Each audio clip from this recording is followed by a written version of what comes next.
Look at a day like this, you'd think anything's possible. The future's limitless. And you'd probably think so, too, if you were Peter Thiel. He's the Silicon Valley version of the man behind the curtain in The Wizard of Oz. He didn't give you a brain, a heart, or courage, but he had a lot to do with giving you PayPal, Facebook, YouTube, and Yelp. His latest investment, paying students who drop out of college, is surprising for a guy who went to Stanford for undergrad and law school. But maybe it's his own story that's helped lead him to this conclusion. Thiel was a derivatives trader before co-founding PayPal at 31 years old. So how did you come up with the idea for PayPal?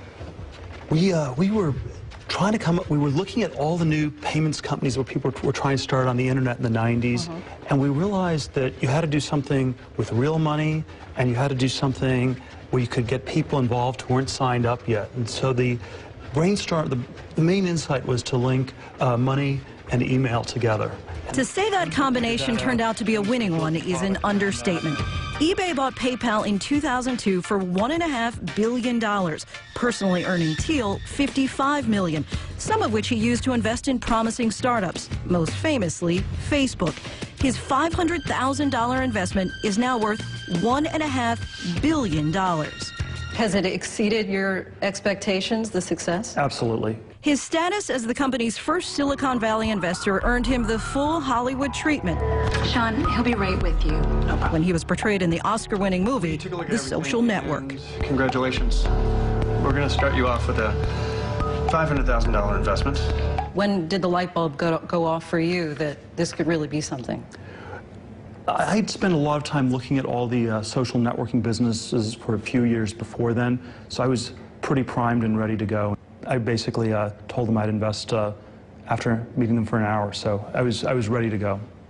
More than gut instinct, Thiel is also a genius. Literally. As a child, he was a math phenom and chess champion, so don't try this at home. The only thematic mistake, parenthetically, that you made in just as on general principles is when you moved your knight to the side, you never want to do that. In general, a knight in the middle can move to lots of squares. On the side, it can move to fewer squares. Thank you. Now, I'll never do that. Knight on the rim is dim. Thiel's known for making eccentric moves. And if you are doing something genuinely new, it will always look a little bit weird, a little bit strange. He funds the Seasteading Institute, devoted to creating self-governing communities in the middle of the ocean. And he's also donated millions to promote research into extending human life expectancy by reversing the aging process. Would you personally want to live for 200 years? I enjoy my life. I think it's, I certainly would like to live longer. So people who know Thiel really weren't all that surprised that his latest project is a little out there. College is sort of, on the one hand, giving people learning, on the other hand, taking away some future opportunities by loading the next generation down with debt. He started a $2 million fund to pay promising teens, all under the age of 20, $100,000 each to drop out of college and start up a business. Students like Jim Danielson, one of Thiel's fellows, who's pulling the plug on Purdue because he's worried about missing the boat on electric cars. No engine at all, doesn't use gas at all, it's all electricity.